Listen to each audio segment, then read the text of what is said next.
अस्सलामुअलैकुम सामीन। 5 रबीउस्सानी और 9 अक्टूबर है। आज की ख़बरों की शुरुआत इमाम दोहा कतर कारी अमीर आलम कासमी की तिलावत कलाम पाक से की जा रही है। इस तिलावत के बाद साथ ही हम कतर का एक प्रोग्राम पेश करेंगे जिसका उन्वान है महफिल हुस्न क़िरात और हम्दो-नात।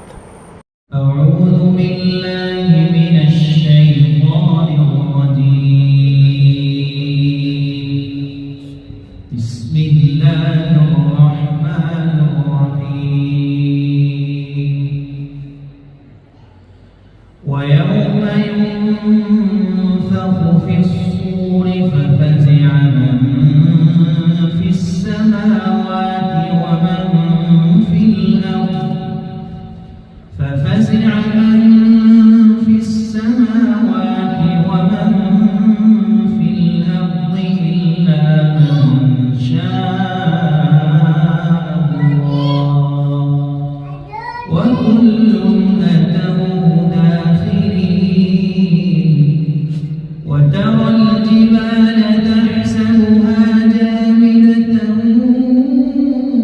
وهي تمر مر السحاب صنع الله الذي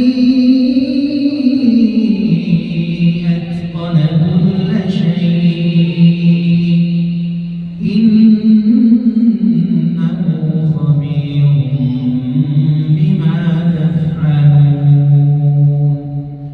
من جاء بالحسنة فله خير منها وهم من فزع يومئذ آمنون. ومن جاء بالسيئة فكبت وجوههم في النار هل تجزون إلا ما كنتم تعملون. إنما أمرت أن أعبد رب هذه البلدة الذي حرمها وله كل شيء وأمرت أن أكون من المسلمين وأن أتلو القرآن فمن اهتدى فإنما يهتدي لنفسه ومن ضل فقل إنما أنا من المنذرين. وقل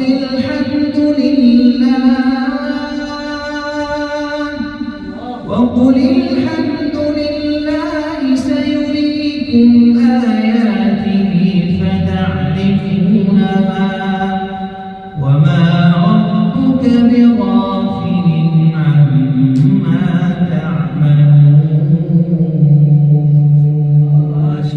صدق الله العظيم.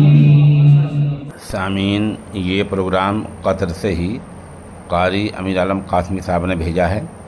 वो लिखते हैं, दोहा कतर की सरज़मीन पर पहली मर्तबा ये सादत हासिल हुई कि यहाँ पर मुक़ीमीन आशिक़ीन क़ुरआन के मुंतखब अफराद की तिलावतों की शानदार झलकियाँ और मनाजिर पेश करने के लिए 27 सितंबर 2024 बरोज़ जुमा बाद नमाज इशा बमकाम कारी अमीर आलम की मजलिस में लहन दाऊदी के मुज़हिर हज़रत मौलाना कारी सैयद मोहम्मद इरशाद उस्ताद शोबा तजवीद व क़िरात दारुल उलूम देवबंद की ऑनलाइन सरपरस्ती और निगरानी में एक अज़ीमुश्शान महफिल हुस्न क़िरात और हम्दो-नात मुनक़िद की गई, जिसमें हिंदुस्तान और बांग्लादेश से ताल्लुक़ रखने वाले शानदार आवाज़ों और लहजों के हामिल क़ुर्राए किराम और नबी अकरम सल्लल्लाहु अलैहि वसल्लम की शान में नात पेश करने के लिए कई नात ख़्वां अहबाब ने